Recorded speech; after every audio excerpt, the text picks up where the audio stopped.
What's going on, everyone? So the Los Angeles Lakers moved up to the 36th pick and took Adou Thiero, and I really want to kind of break him down. Right? I know a lot of people really wanted a center, gotten a lot of comments, did the reaction video, and I was really excited. Kind of briefly went over like what he could do, what he could provide, but I want to go into more depth and detail. So just generalized right off the bat, and then we'll get into some detail, is this is an ideal type of player to slot alongside Luka for now and the long term. Talk about one of the guys that already has ready-made talents for the NBA. Guy that can be that absolute defensive demon. He's 6'8" with a 7-foot wingspan, can defend genuinely 1 through 5. He has a 41-inch vert, so the guy can jump out the gym. He's a hyper athlete. One of the big things I've talked about very heavily with the Lakers is they just need athletes. They just need athleticism, right? And what they got here is a guy that has both athleticism and size. I understand it's not a center. Realistically speaking, any center that the Lakers drafted wasn't going to solve the Lakers center position, right? Like, especially in the second round. There was definitely centers that I would have loved for the Lakers to grab, and, you know, we'll see kind of how they go with the undrafted free agents. At the time of recording this video, we haven't gotten to the end of the draft. I kind of just wanted to break this down. This video will be posted a little later. So we might have picked up a guy or two in the undrafted, which is something that I talked about, right? That you're probably going to have several centers available, even some that the Lakers might have been interested in picking. Not to mention, you might get a center that just does the Austin Reeves route, especially if the Lakers kind of give word like, hey, we're interested in you. If you go undrafted, we'll sign you. And then Lakers can go that route. So I am totally okay with this pick because, again, this is a guy that solves a major need for the Lakers. If the Lakers make any trades, it's probably they're probably going to trade several wings, right? And so now you get a guy that can come in and play that role, right? Definitely needs to work on his three-point shooting. Not a great three-point shooter, but even like Max Christie coming in wasn't a great three-point shooter, right? He's a guy that's going to need to work on his three-point game, but he gives you that effort, that energy. I mean, this is a guy, he played under Coach Calipari, right? This is a guy that understands, comes from Kentucky. Look at the players from Kentucky over the years that have been drafted and have had success in the NBA, right? This is a guy that understands the role, is hyper athlete. He's still young. He just turned 21 years old, right? So he's not one of those 23, 24-year-old guys where it's like, yeah, he can come and have an impact. Plenty of upside, plenty of growth. And again, you look at Dallas, right? Dallas, the reason they were able to work with Luka and Kyrie Irving and Luka and Jalen Brunson, pre-New York Jalen Brunson, right? Was because they had these hyper athletes. I mean, Derrick Jones Jr. is a hyper freak athlete who was that 3-and-D guy around them. I mean, literally became like the premier 3-and-D guy for that season, right? And so, again, what Lakers want to put around Luka is athletes and players like Thiero. Right? A guy that can come in, be an athlete, help chase down loose balls, do the dirty work, make the hustle plays. How is he going to be an actual rotation piece? By doing the dirty work. Being a guy that can be that scrapper, defend 1 through 5, rebounding the back. He's an excellent rebounder because he does have the size, the length, and the athleticism. So his ability to chase down those long rebounds, go win all those 50-50 balls. Lakers need a guy like this so badly. Just a scrapper, a guy that's going to do the dirty work. This is a guy that was projected to go as high as like 15th in some drafts, right? In some big boards. This is a guy that when he fell to the second round, everyone was like, oh, he's going with the first or second pick in the second round. There's no way he fell that far. And the Lakers were able to get him 6 picks in. That was a huge low risk, high reward type move for a guy that immediately could have an impact. I'm not saying he will. You never really know with these guys, but a guy that could have an immediate impact on this Lakers team, give the Lakers some wing depth. Any move at the center position is going to be solved through trades and free agency. We knew that. That was always the thing. Yes, it would have been nice to get, a third big or a development big, but you have Christian Koloko, you have Trey Jamison, and you could bring back Jackson Hayes if you want, if you really need a third big, unless he really does want to depart, but he said he's open to returning. So again, like, it's not like the Lakers have no options as far as like your third big goes, right?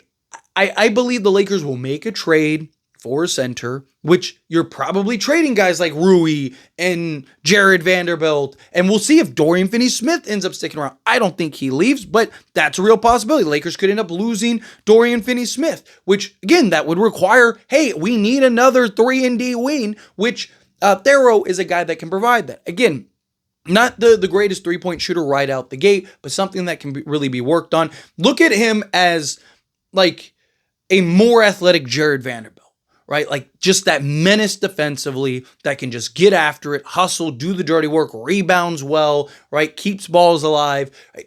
Picture Jared Vanderbilt, right? But again, with better, I mean, again, he's a freak athlete. Right? Jared Vanderbilt's very athletic, and this guy makes him pale in comparison. Right? So you get that freak athlete that can be kind of that Jared Vanderbilt type, which at this point I'd probably look to maybe move Jared Vanderbilt. That's just kind of my thoughts.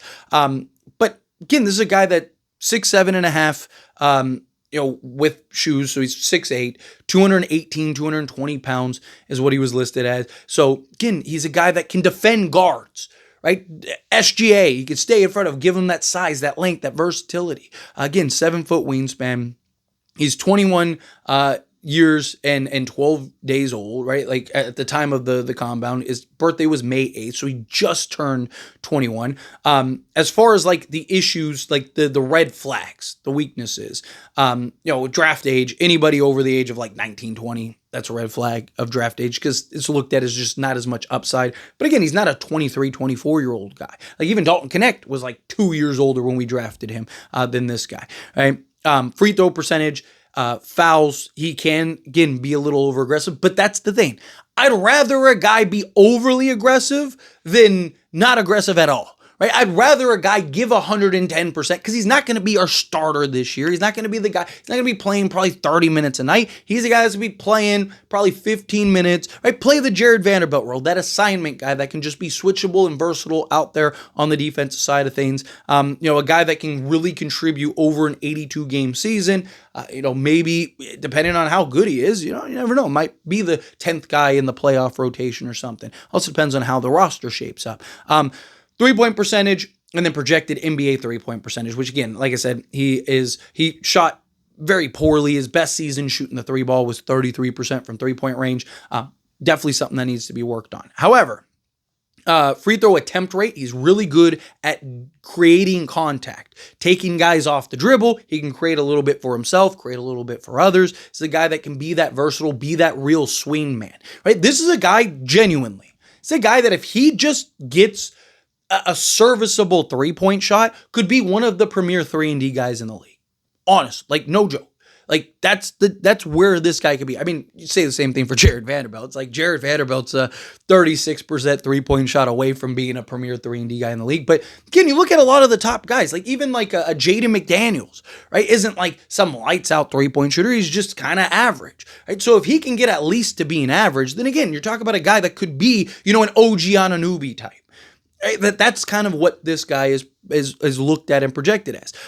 But free throw attempt rate, steals, he averaged just under 2 steals a game. Field goal percentage, because again, he's good lob threat around the rim, which is another big thing for Luka, right? He's a guy that has a 7-foot wingspan and a 41-inch vert.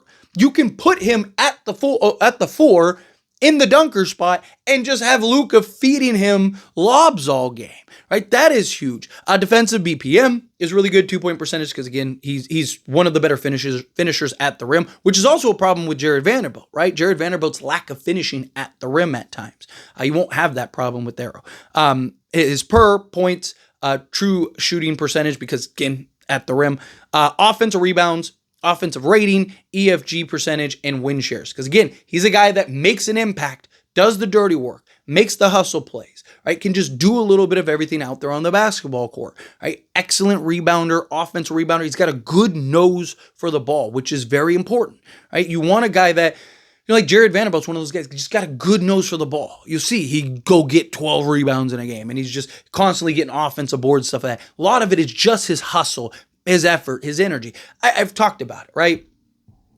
Just adding guys like Thiero, poor 3-point shooter, I know, I get it. But just adding a guy like him does wonders for this Lakers team. Because Lakers don't have any athleticism, right? When LeBron James is your best athlete, that's a problem. Well, the Lakers just solved one of those problems.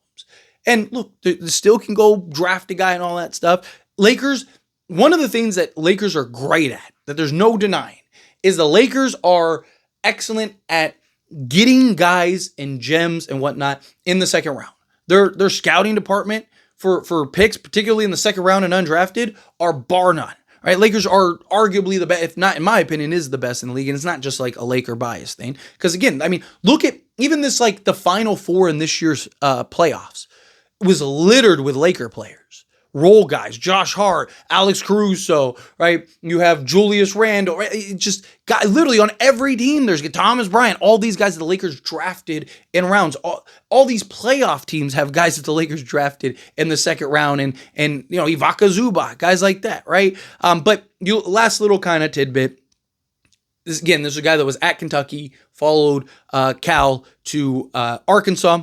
Played 27 games, started 27 and a half minutes per game, 9 field goal attempts per game, shot 54.45% from the floor, so almost 55%.